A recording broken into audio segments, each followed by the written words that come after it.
A Soviet general opens an urgent telegram, the flimsy paper, a stark contrast to the weight of the words printed on it. In Moscow, during the chaotic final days of February 1991, the reputation of the Red Army's prized export hardware is being decided in the deserts of Iraq. The report from Baghdad contains a single line that violates every known law of armored combat, a phrase that will begin the quiet collapse of a superpower's confidence. Target hit multiple times but refuses to fall. The room is cold, smelling of stale cigarette smoke and the low hum of overheated electronic. Under the flicker of long fluorescent bulbs, a group of Soviet generals stands around a large map table in the Ministry of Defense. It is late February 1991, and the news from the Persian Gulf is not just bad, it is incomprehensible. Urgent telegrams from their military advisors in Baghdad have been arriving for hours, each one painting a more confusing and alarming picture of the ground war. These men are the architects of the Soviet war machine, disciples of a doctrine built on mass, steel, and brutal arithmetic. They understand war as a series of predictable physical interactions. Armor of a certain thickness will stop a shell of a certain caliber. An aircraft flying at a certain speed and altitude is vulnerable to a specific type of anti-aircraft missile. Their entire worldview is grounded in this materialist certainty, but the reports they are reading defy these laws. They speak of entire battalions of their best export tank, the T-72, vanishing from the battlefield in minutes. They describe engagements happening at impossible ranges in zero-visibility conditions. Then a junior officer enters with a fresh dispatch, a summary of field reports from the Saudi-Iraqi border. A general takes the paper, his face grim. He reads it silently, then passes it to his colleague. As the paper makes its way around the room, a heavy silence descends. It is one specific report, a detailed account from a seasoned commander in the elite Republican Guard, that causes the blood to run cold. It does not describe a superior tank or a faster jet. It describes a ghost. The commander reports encountering a strange aircraft, a black cross-shaped silhouette, moving unusually low, and most bizarrely, incredibly slow. It is not a supersonic fighter streaking across the sky. It is something deliberate, almost ponderous, hugging the desert floor. His units, equipped with the formidable ZSU-23 Shilka, a radar-guided, four-barreled anti-aircraft cannon feared by NATO pilots, had engaged it at point-blank range. The report is emphatic on this point. They did not just fire, they scored visible, undeniable strikes on the aircraft's fuselage. The commander describes seeing the bright flashes of high explosive incendiary shells peppering the object's hull and wings. According to every rule of aerial combat the Soviets had ever written, this should have been the end of the story. The Shilka was designed to shred light armor and bring down low-flying threats in seconds, but the aircraft did not fall. It did not explode. It did not even break off its attack. It simply absorbed the punishment and continued its deadly work, its own cannon spitting a stream of fire that tore through Soviet-built armored vehicles as if they were made of cardboard. It is this single, impossible detail that circulates through the minds of the generals in Moscow. It refuses to fall. The pattern makes no sense. The generals, masters of threat identification, begin a mental process of elimination. It is clearly not a stealth bomber like the F-117, which had so terrified them just weeks before. That was a ghost because it could not be seen. This new thing is seen, it is tracked, it is hit. It simply doesn't care. It is not a cruise missile because it makes multiple deliberate attack runs, loitering over the battlefield like a predator. And it is not a conventional fast-moving fighter bomber like an F-15 or an F-16. Its flight profile is all wrong. It is too slow, too low, too strangely shaped.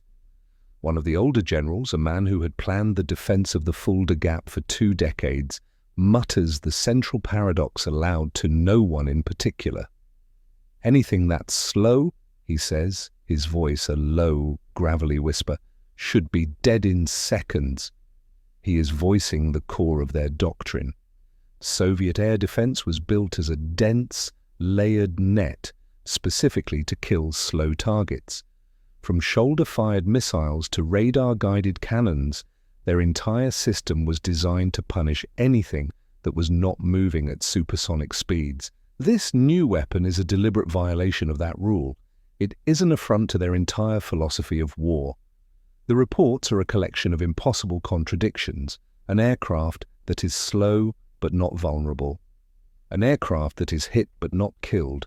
A weapon that seems to operate outside the known principles of engineering and combat. The generals look at each other, the quiet confidence of a superpower beginning to crack, replaced by a cold, creeping uncertainty. The grainy photographs of destroyed Iraqi tanks, their turrets blown clean off the hulls, are no longer just images of a client state's defeat. They are evidence of a mystery, a signal that a new and terrifying player has entered the field, a player whose capabilities they do not understand at all. This is where the mystery begins. As the mystery deepens in Moscow on the burning sands of Kuwait and southern Iraq, the soldiers who have faced the Phantom give it a name. They do not call it by a technical designation. They call it Al-Maut al-Hasis, the Whispering Death. The name is born from the unique and terrifying sound it makes. Unlike the scream of a fighter jet or the roar of a bomber, this aircraft's twin turbine engines produce a high-pitched, almost ethereal whine. It is a sound that seems to hang in the air, coming from everywhere and nowhere at once. In debriefings and panicked radio chatter, a strange piece of battlefield folklore emerges. Iraqi soldiers swear that if you can hear the sound, it means you're still alive. The aircraft has already passed over you, but it also means it's coming back. The whisper is not the sound of the attack itself. It is the sound of the hunter circling, lining up its next kill. This psychological terror becomes a weapon in its own right, a prelude to a destruction that feels both personal and inevitable.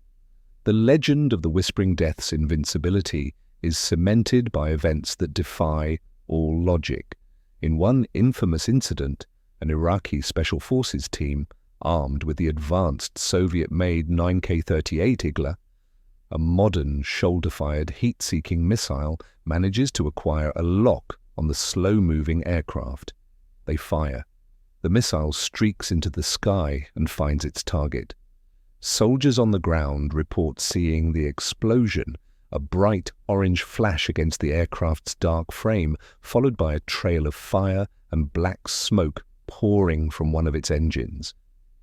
This should have been a confirmed kill. The Igla is a potent weapon designed to cripple an engine and send an aircraft spiraling to the ground. But the Whispering Death does not fall. It does not even limp away. To the utter disbelief of the soldiers watching, the burning aircraft, trailing flames, completes a slow, deliberate turn.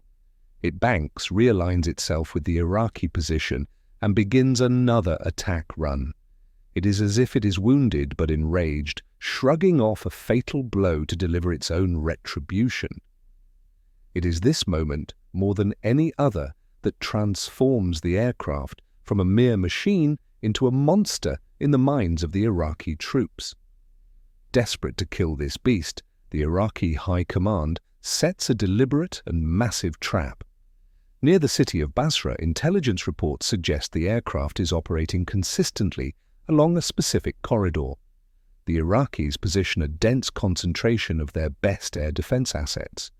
They deploy multiple Zu-23 twin-barreled anti-aircraft guns, teams of soldiers with Strela and Igla missiles, and at the center of the kill box, several batteries of the dreaded Shilka radar-guided cannons. It is an ambush designed to saturate a square kilometer of sky with a wall of steel and explosives. Eventually the craft appears, flying low and slow, exactly as predicted. It enters the kill box and every gun opens fire. The sky erupts in a storm of tracer rounds, flak, and the smoke trails of dozens of missiles. From the ground, it looks like an inescapable web of destruction, yet none of it seems to matter. The aircraft flies directly through the storm of fire. Observers report seeing flashes of countless impacts against its fuselage, yet it continues its attack, its own cannon firing with devastating accuracy, picking off the anti-aircraft batteries one by one. It systematically dismantles the ambush, turning the trap back on the hunters before flying away, damaged but not defeated. The psychological impact of these failures is catastrophic. The morale of the Iraqi army, already strained by weeks of aerial bombardment, begins to collapse. This is a new kind of fear. It is one thing to be killed by a bomb from a high-altitude aircraft you cannot see. It is another thing entirely to see your killer, to hit it with your best weapons, and to watch it ignore the damage and continue its relentless advance. In a post-war interrogation, a captured Iraqi officer tries to explain this phenomenon to his American captors. His words are haunting. "We ran because of the sound," he says, his voice low. "Not the bombs, the sound. The bombs, they are loud, they are frightening, but they are..." War. You hear the explosion, and it is over. But this sound, the whisper, it was different. It was the sound of something that could not be stopped. It told you that your weapons were useless. It told you that your armor was useless. It was the sound of your own death circling above you. That is why we ran. He is describing a weapon that defeats not just armies, but the very will to fight. It is the ultimate psychological weapon, a beast whose reputation has become as deadly as its cannon. As the ceasefire takes hold, the hunt for answers begins in earnest.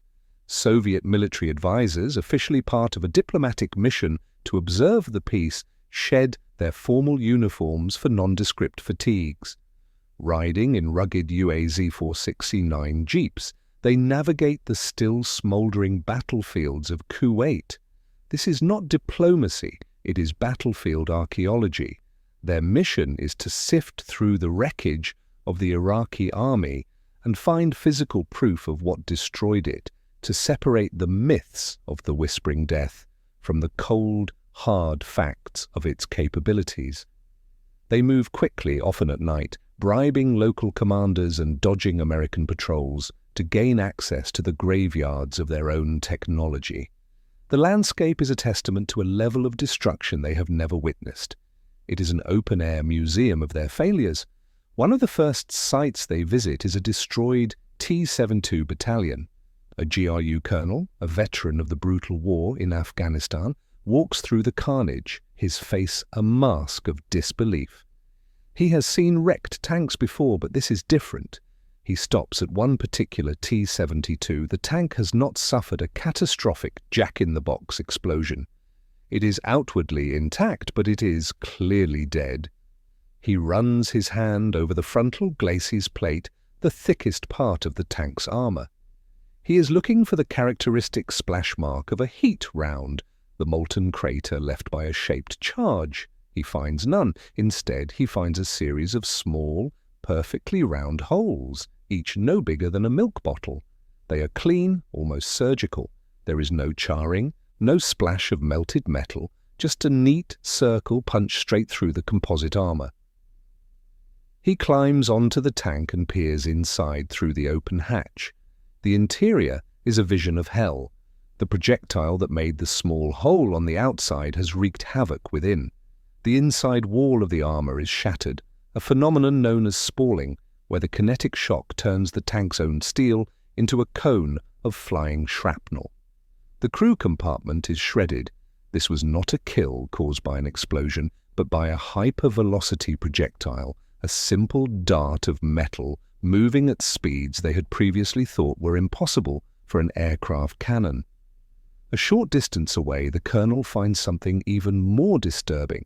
It is the wreck of a BMP-2, a Soviet infantry fighting vehicle, but it is not a single wreck. It is in two distinct pieces. The vehicle has been torn completely in half, as if ripped apart by a giant. This is a level of violence that is a rarity in real warfare. Even the most powerful anti-tank missiles typically burn a hole through a vehicle. They do not possess the kinetic force to shear it in two. The colonel, a man accustomed to the brutal calculus of war, is visibly shaken. This is not the work of a conventional weapon. This is something else entirely. His team gets to work, taking photographs, measuring the entry and exit holes, and collecting fragments of the projectiles they find embedded in the wreckage. Back in their makeshift headquarters, they lay out their findings. The preliminary forensics paint a clear and terrifying picture. The destruction was not caused by bombs or missiles, at least not primarily. The signature on the armor is consistent with high-velocity kinetic energy penetrators, and based on the angle of the entry holes on the top and rear armor of the tanks, these projectiles were fired from a low altitude from an aircraft flying close to the ground. The GRU colonel writes his initial report to Moscow, his words carefully chosen to convey the gravity of the situation without sounding like the hysterical Iraqi soldiers. He concludes that the Iraqi army was defeated by a low-flying attack aircraft, one equipped with a cannon of unprecedented power. It is a weapon that fires a projectile capable of piercing the top armor of a main battle tank with ease, and it is itself so heavily armored that it can withstand sustained fire from 23mm cannons. He has identified the weapon's characteristics, but he still does not know its name. The Ghost now has a physical signature, but its identity remains a mystery. The forensic reports from the Kuwaiti desert land on the desks of the Soviet General Staff with the force of an indictment.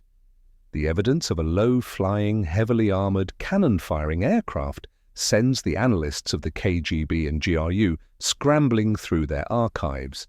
They are hunting for a match, a known American program that could possibly account for this new battlefield phantom. Deep in the dusty files from the 1970s they find it.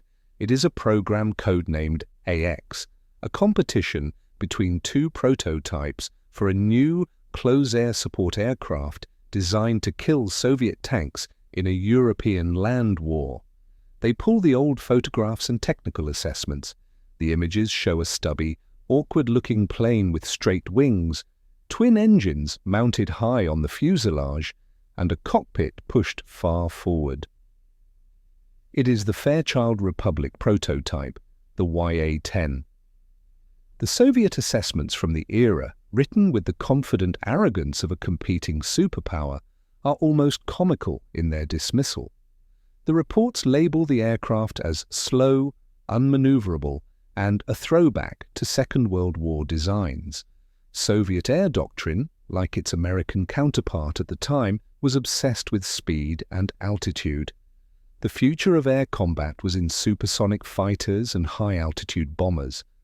This American AX program seemed like a bizarre, obsolete folly. They concluded that such a slow, low-flying aircraft would be instant prey for their sophisticated layered air defense network. It wouldn't survive 5 minutes in the Fulda Gap. The program was noted, filed away, and largely forgotten. Now, confronted with the reports from Iraq, the old files are reopened, and a frantic process of flawed reassessment begins. The generals and analysts, unable to believe that this obsolete design could be the source of their humiliation, begin to layer on a series of incorrect and increasingly paranoid assumptions. They refuse to accept that the aircraft's original design is simply that effective.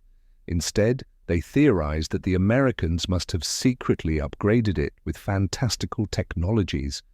Whispers of secret alloys, materials that can shrug off cannon fire, begin to circulate. Some analysts propose the existence of a quantum radar system that allows the slow plane to evade detection. Others argue that it must be equipped with a highly classified jamming system that blinds the Shilka's radar and confuses the heat-seeking sensors of their missiles. They are inventing a superweapon because the alternative, that a simple, ugly, slow plane built for one purpose is brutally effective at that purpose, is too humiliating to contemplate. Even as the evidence mounts, the old guard in the Soviet High Command mocks the very idea. You are telling me this flying tractor destroyed an entire armored division? One marshal scoffs during a briefing, holding up a photograph of the A-10's awkward silhouette. This thing looks like it was designed by farmers. It wouldn't survive 5 minutes against a real air defense network. The Iraqis were simply incompetent. This institutional denial is a powerful force, a desperate attempt to preserve the myth of Soviet military superiority. But the forensic evidence from the battlefield, the milk bottle-sized holes and the BMPs torn in half, cannot be ignored. The whispers from the Iraqi soldiers, the tales of the whispering death that refuses to die, align perfectly with the AX program's original design philosophy: survivability above all else. Slowly, painfully, the realization begins to dawn. The Phantom is not a futuristic superplane. It is this ugly, slow, 20-year-old machine they had laughed at. The cognitive dissonance is too great. They need definitive proof. Moscow issues a stark and urgent order to its intelligence assets still operating in the Gulf. Find its wreckage, find a downed pilot. We do not care how, but bring a piece of it home. The hunt is no longer for a ghost. It is for the carcass of a beast they had long considered extinct, a beast they now realize is the most effective tank killer on the planet. Word count 757. As the Soviet intelligence apparatus hunted for a phantom of unimaginable complexity, the truth they sought was, in fact, brutally simple. The A-10 Warthog was not a product of fantastical new physics or secret alloys.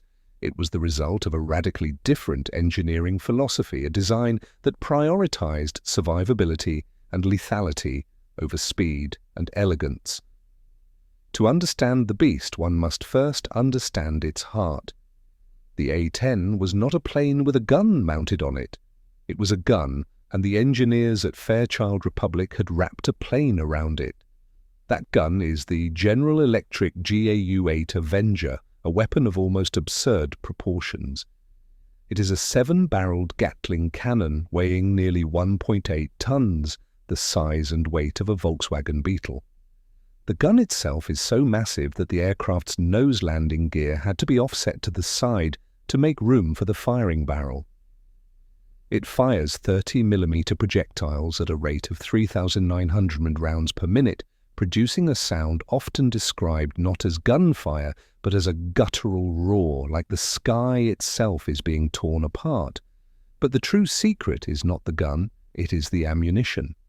The GAU-8 fires a devastating mix of rounds, but its tank-killing power comes from armor-piercing incendiary shells made with a core of depleted uranium. Unlike tungsten, which flattens on impact, depleted uranium is self-sharpening. As it punches through steel, it fractures in a way that keeps its point, concentrating all its kinetic energy on a tiny spot. Furthermore, the metal is pyrophoric, meaning the friction of impact causes it to ignite, spraying the inside of the target with a cone of molten, burning metal. This is the answer to the mystery of the milk bottle-sized holes. The dart punches through the T-72's thinner top armor, then turns the tank's own steel into a superheated shrapnel storm, detonating the fuel and ammunition. The second core principle of the A-10 is even more alien to the Soviet mindset of disposable hardware. It was designed to survive after being hit. The pilot sits inside a protective shell known as the titanium bathtub. This is a cockpit and flight control enclosure made of over 1,300 pounds of titanium plates, designed specifically to withstand direct hits from the 23mm high-explosive shells fired by the Shilka, the very weapon the Soviets believed would make a slow-flying aircraft obsolete. This philosophy of redundancy extends to every part of the aircraft. It has 2 separate hydraulic flight control systems. If both are shot out, the pilot can engage a legendary backup, a manual reversion system of steel cables and pulleys. This allows the pilot to literally fly the plane with raw muscle strength, wrestling it back to base. This is not a theoretical feature. In 2003, Captain Kim Campbell, call sign Killer Chick, was hit by anti-aircraft fire over Baghdad, losing all hydraulics. Her A-10 pitched violently towards the ground, but she engaged the manual system, and after a grueling physical struggle, flew the shredded aircraft for an hour back to her base. The aircraft's two TF-34 engines are mounted high on the fuselage, a deliberate design choice that provides multiple layers of protection. Their position shields them from ground fire from many angles. More importantly, the massive tail and horizontal stabilizers act as a thermal mask, shielding the engine's hot exhaust from the view of infrared heat-seeking missiles like the Igla and Strela. This single design feature greatly reduces the effectiveness of the most common shoulder-fired anti-aircraft weapons. Even the wings are built to endure. They are not delicate, swept-back structures built for speed. They are large, straight, and have a honeycomb structure, allowing them to absorb massive damage and remain airborne. There are documented cases of A-10s returning to base with a third of a wing missing, their pilots reporting the aircraft was still controllable. Finally, there is the human factor. The A-10 was championed by a group of Pentagon ideologues known as the Fighter Mafia, including the legendary theorist John Boyd. They rejected the prevailing obsession with high-speed, high-tech fighters, arguing instead for simple, survivable, and lethal aircraft. This philosophy infused the A-10's pilot culture. Warthog pilots train relentlessly at flying nap of the Earth, often at altitudes below 50 feet, learning to use the terrain itself as their primary defense. This training and the aircraft's inherent toughness created a unique mission culture. A-10 pilots became renowned for their willingness to perform the Sandy mission, rescuing downed air crews. This often means flying directly into the heart of an enemy's air defense kill box, deliberately drawing fire to protect a vulnerable pilot on the ground. In one famous incident during the Gulf War, two A-10s flew directly into an area saturated by more than 20 anti-aircraft guns to shield a downed F-16 pilot, absorbing numerous hits until a rescue helicopter could arrive. This wasn't just a machine, it was a complete weapons system, a fusion of brutal engineering and a pilot ethos that embraced, rather than avoided, the danger. The A-10's dominance was not limited to its effect on ground targets.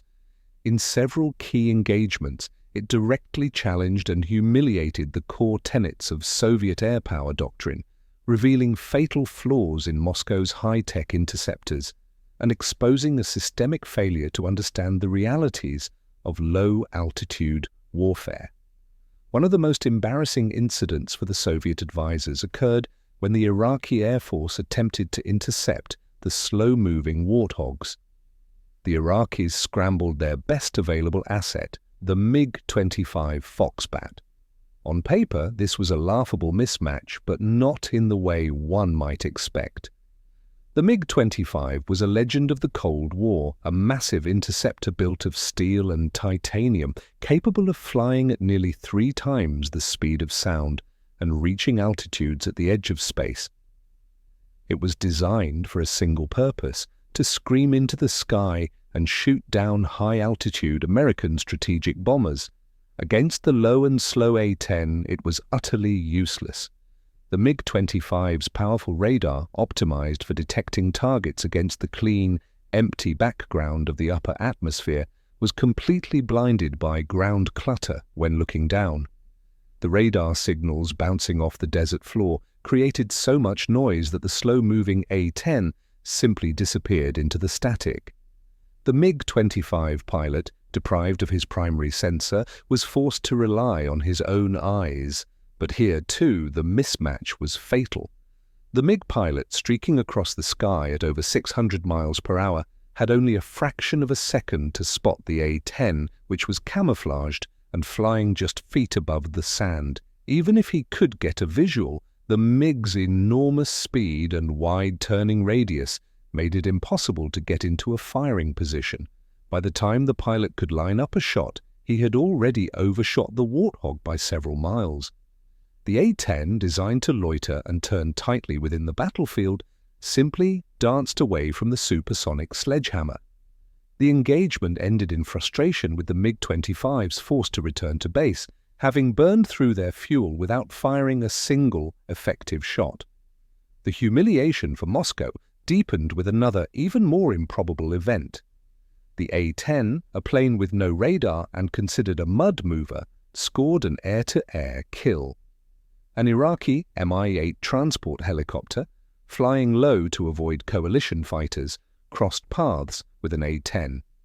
The Warthog pilot, seeing the opportunity, simply lowered the nose of his aircraft and fired a burst from the GAU-8 Avenger. The stream of 30mm depleted uranium rounds designed to shred tank armor tore the helicopter in half in mid-air.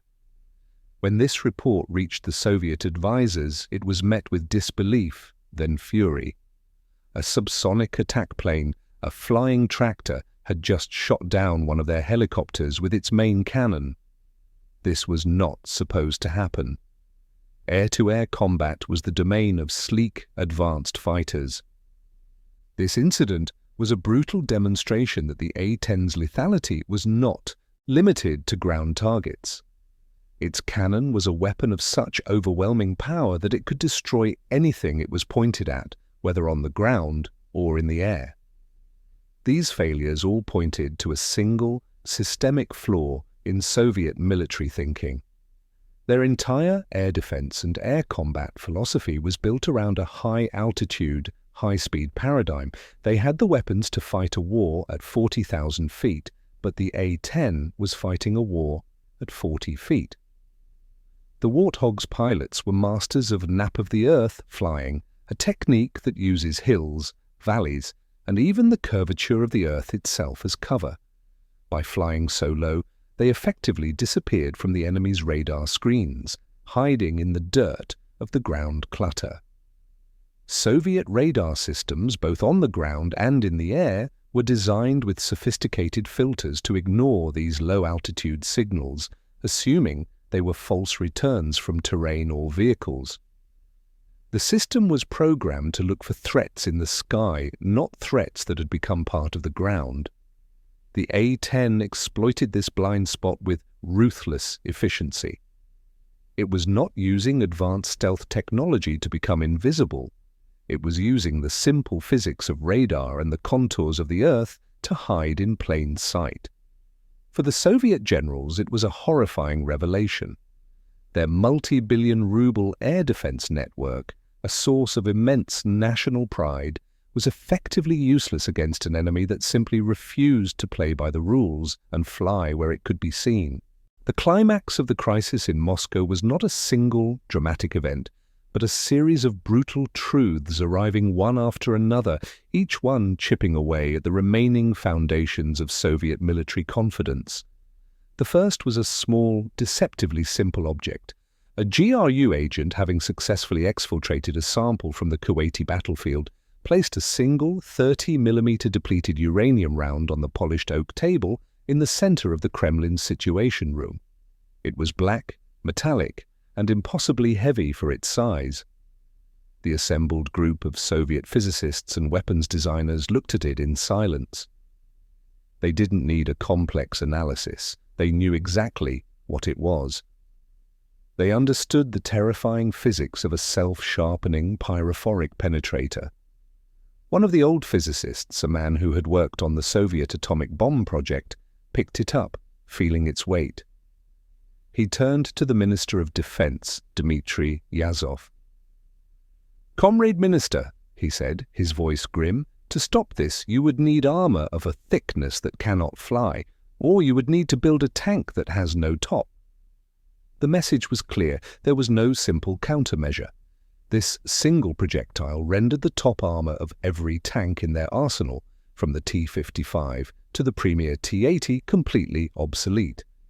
Then the full battle damage assessment report arrived, compiled from satellite imagery, signals intelligence, and the desperate fragmented reports from their own advisors.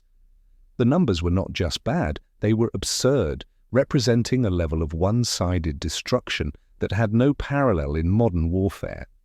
The American A-10s had flown approximately 8,000 combat sorties. In those sorties, they were credited with destroying nearly 1,000 Iraqi tanks, 1,200 artillery pieces, and over 2,000 other military vehicles. The generals stared at the numbers, their minds struggling to process the scale of the loss. Then they turned to the final damning statistic.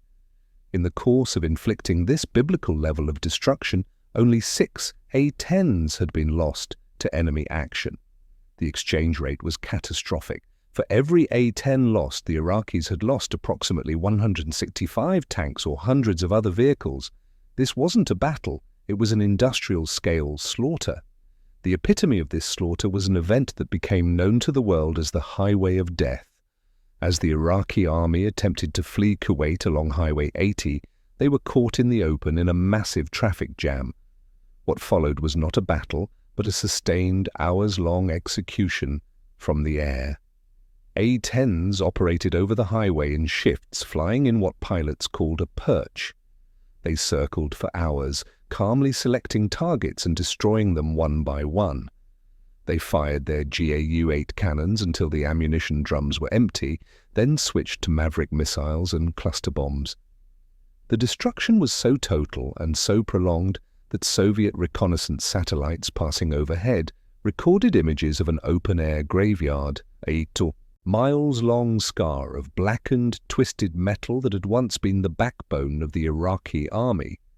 For the men in the Kremlin, these images were the final, undeniable proof that their entire military export strategy, and by extension, their own defensive posture, had failed. It was in this moment, looking at the satellite photos of the Highway of Death, that Minister of Defense Yazov had the realization that broke the back of Soviet military arrogance. He had been grappling with the problem of how to defeat this new American weapon, how to make it visible, how to counter its cannon. But he suddenly understood he was asking the wrong question. He looked at his generals, their faces pale. "Comrades, we have been mistaken," he said, his voice heavy with the weight of the revelation. "The problem is not that they are invisible. The problem is that they do not care if we shoot them." This was the breaking point. It was a profound and terrifying paradigm shift. The Soviets had built their entire air defense system on the assumption that an aircraft, once hit, would die. The A-10 was built on the opposite assumption, that it would be hit repeatedly and that it must continue to fly and fight. This was not a technological gap, it was a philosophical chasm.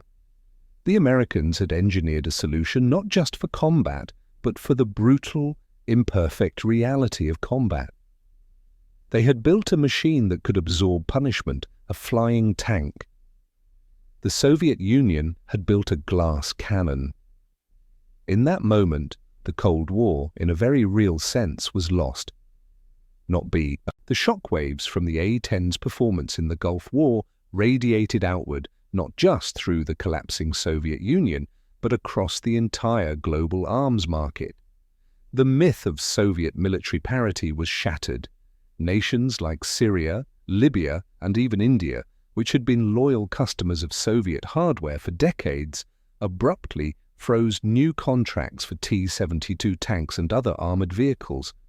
The televised images of burning Soviet-made armor were the most effective marketing campaign for Western military technology imaginable.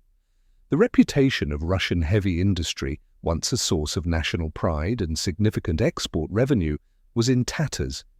In the aftermath, the newly formed Russian military was forced into a painful and expensive period of introspection. They could not build an A-10 of their own, but they could redesign their tanks to survive it. The lessons learned from the milk bottle-sized holes and the jack-in-the-box explosions directly led to a new generation of defensive systems.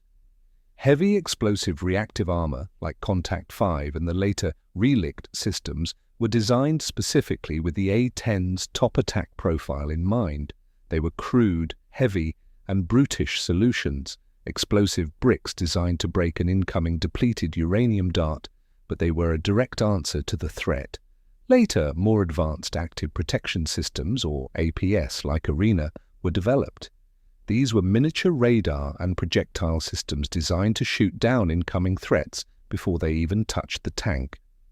The ghost of the A-10's GAU-8 cannon has haunted Russian tank design ever since. Ironically, while the A-10 was forcing a revolution in Russian military thinking, its greatest threat came not from an enemy, but from its own air force. Throughout the 1990s and into the 21st century, the United States Air Force repeatedly tried to retire the A-10. To a service obsessed with high-tech, supersonic stealth fighters like the F-22 and F-35, the slow, ugly Warthog was an embarrassing relic, a throwback to a bygone era. It was expensive to maintain and had none of the glamour of a sleek, multi-role fighter. But every time the A-10 was placed on the chopping block, it was saved by a massive outcry from a single, powerful group, the ground troops of the U.S. Army and Marine Corps. For the soldiers on the ground, the A-10 was not a relic, it was a guardian angel. They knew that when they were in trouble, pinned down and facing overwhelming odds, the distinctive whine of the A-10's engines was the most beautiful sound in the world. They trusted the Warthog and its pilots to fly low and slow into the heart of the fight, to accurately deliver firepower with its devastating cannon, and, most importantly, to stay on station absorbing fire if necessary until the threat was eliminated. Their impassioned pleas to Congress saved the aircraft from retirement time and time again. As of 2025, more than 50 years after its first flight, the A-10 Thunderbolt II, the Warthog, is still flying. Its airframe has been upgraded, its wings have been replaced, and its avionics are now digital, but its core mission and brutalist design remain unchanged. In a world of hypersonic missiles and stealth drones, the A-10 remains a uniquely relevant and terrifyingly effective weapon. Its distinctive turbine whine still unnerves enemies on the battlefield, a sound that has become synonymous with imminent, precise, and overwhelming destruction. In the end, the story of the A-10 is a powerful lesson in the nature of military innovation.